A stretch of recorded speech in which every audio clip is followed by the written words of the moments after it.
Hello, and welcome to the next video in the YOPD exercise series. As always, my name is Anthony Cervania, and I'm an occupational therapy student from the University of Pacific.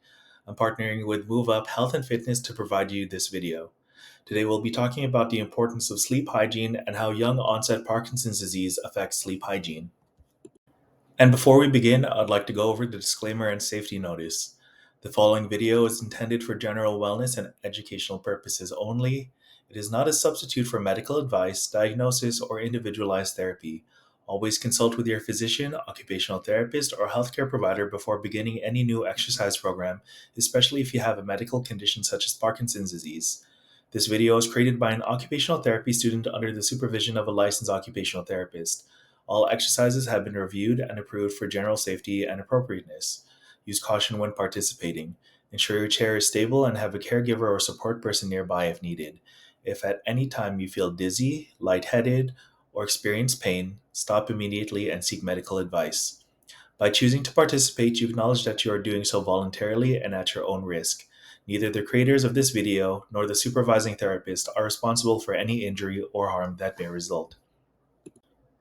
And with that, here's a table of contents of the points that we're going to be going over, starting with how does PD and YOPD affect sleep hygiene, effects of poor sleep hygiene, exercise and sleep hygiene, and other tips for improving your sleep hygiene. How does PD or YOPD affect sleep hygiene?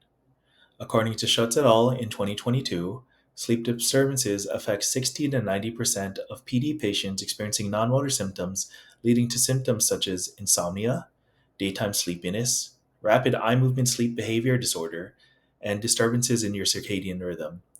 Additionally, Pacheco and DeBanto in 2023 have noted motor dysfunctions that also affect individuals, such as nocturia, sleep apnea, and restless leg syndrome. You may be wondering, what did this all mean? Nocturia, as defined by the Cleveland Clinic, is the increased waking during the night in order to urinate. The Mayo Clinic defines sleep apnea as a sleep disorder in which breathing rapidly starts and stops, and the National Institute of General Medical Science notes that the circadian rhythm is the body's natural sleep-wake cycle, which includes the physical, mental, and behavioral changes experienced within a 24-hour period. So this all matters because these are the effects of poor sleep hygiene. Depression, illness, comorbidities, and cognition are all affected because of poor sleep hygiene. Starting with depression, according to Alonzi et al., in 2023, individuals with poor sleep hygiene were noted to have significantly higher rates of depression. Olson in 2018 noted that individuals who do not get enough quality sleep are more likely to be sick after being exposed to a virus. Medline Plus in 2019 has noted that poor sleep increases risk of high blood pressure, heart disease, stroke, kidney disease, obesity, and type 2 diabetes.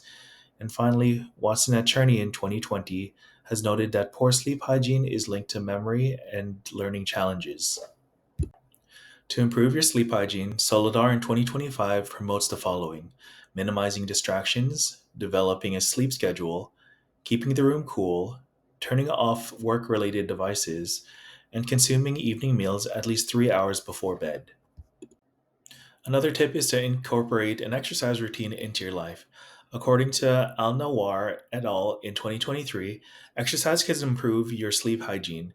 In their research, they recommended the following: moderate to vigorous physical activity, 30 to 90 minutes of physical activity, and a frequency of 4 to 7 times a week. According to Korkutata et al. In 2025, here are the benefits of exercise on sleep hygiene. Starting with increased sleep time, there's a reduced wakefulness and increased slow wave sleep, which is an overall improvement of sleep quality. The circadian rhythm also improves with lower cortisol levels, leading to increased sleep quality. And finally, with the body systems, decreased body temperature, increased regulation of the endocrine system, and the improvement of the cardiovascular system also assists with improving your sleep quality. As always, if you'd like to download these slides or any of the other presentations, check out the Google Drive link in the description below.